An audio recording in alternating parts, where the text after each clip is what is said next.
புடிச்சிட்டோம், எங்களுக்கு தெரியாது. அப்ப எதுக்குல ஆட்சியில இருக்கீங்க? வெடிக்க பாக்குறதுக்கா, சம்பாதிக்கிறதுக்கா? இல்ல டாஸ்மாக் திறந்தா தமிழகத்துக்கு இவ்வளவு காசு வருதுன்னா தமிழகத்துக்கு காசு வரலீங்க. உங்க வீட்டுக்கு காசு போகுது, உங்க பாக்கெட்ல காசு போகுது, உங்க சுத்தி இருக்கிறவங்க வீட்டுல காசு போகுது.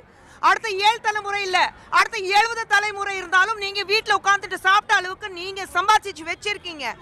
எவ்வளவுதான் நீங்க அந்த பணம் வச்சுட்டு நீங்க துணி போட்டுட்டு சுத்த போறீங்களா? இல்ல மெத்த போட்டுட்டு படுக்க போறீங்களா? இல்ல ஒரு பொறுமை எடுத்துட்டு போத்திக்க போறீங்களா? காசு காசு காசு நான் மட்டும் சொல்லிட்டு அலையறீங்க. மக்களுடைய பாதுகாப்பு எங்க இருக்கு? உங்க வீட்லயே பெண்கள் இருக்காங்க. யார் எந்த பெண்ணுக்கு இந்த மாதிரி ஒரு கொடுமை நடக்க கூடாது.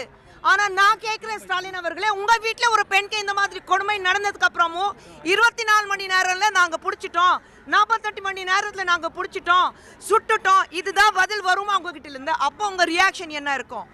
ஆனா உண்மையில ஒரு தாயாக சொல்றேன், இன்னைக்கு தமிழகத்துல எந்த ஒரு பெண் இருந்தாலும் வயிற்றுல நெருப்பு கட்டி தான் சுத்திட்டு இருக்காங்க. ஒரு பெண் குழந்தை வீட்டுல இருந்து வெளியில போனாக்கா திரும்பி வீட்டுக்கு வர வரைக்கும் அவங்க மனசுல இருக்கிற பயம் எப்படி இருக்குன்னா, ஒரு பெண்ணாக ஒரு தாயாக 2 பெண் குழந்தைங்களுக்கு தாயாக என்கிட்ட கேளுங்க. பெண்கள் வளரணும். இன்னைக்கு நம்மளுடைய பிரதமர் மோடி அவர்கள் நாரி சக்தி தான் சொல்லிட்டு இருக்காரு. பெண்களுக்காக எவ்வளோ நல்ல விஷயங்கள், எவ்வளோ நல்ல திட்டங்கள், ஒவ்வொரு இடத்துல பெண்கள் முன்னேறணும்னு நம்ம சொல்லிட்டு இருக்கோம். இப்போ சமீபத்தில் ஐசிசி வேர்ல்ட் கப் பெண்கள் தான் ஜெயிச்சிருக்காங்க.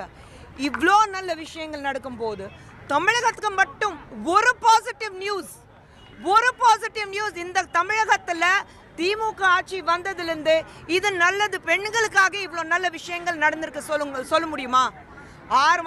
இந்த 5 வருடங்களாக நீங்க பாத்தீங்கன்னா 6 மாதத்துல உங்களுக்கு எலெக்ஷன் இருக்கு. எங்க பெண்களுக்கு நாங்க அப்போ வாக்கு உறுதி கொடுத்துட்டோம், இது பண்ண போறோம், அது பண்ண போறோம். 6 மாசம் செஞ்சீங்க, அதுக்கப்புறம் தூங்கிட்டீங்க. சம்பாதிக்கிறதுக்கு வழி தேடினீங்க. எப்படிதான் சம்பாதிக்க முடியுமோ, உங்க பையனை எப்படி அடுத்த தலைவன் ஆக்க முடியுமோ அதுக்கு